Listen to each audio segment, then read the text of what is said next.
Today we're going to be doing a reaction called elephant's toothpaste, or a decomposition of hydrogen peroxide.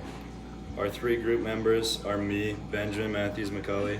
Bryn Canals. And me, Jadis Haddon.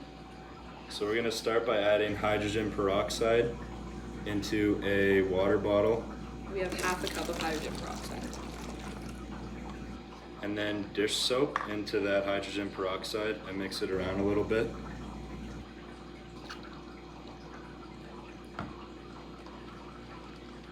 And then we're going to add fun colors to make it cool looking. And we're trying to add it on the side so that when it explodes, it looks cool when it's coming out.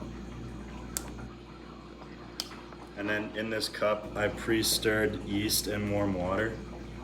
And then all we have to do is add it into this and watch the reaction.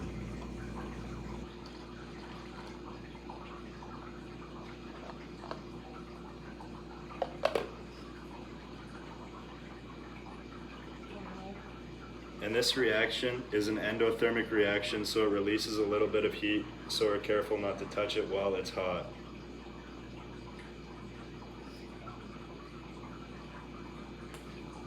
Now we'll do an up-close photo of the reaction.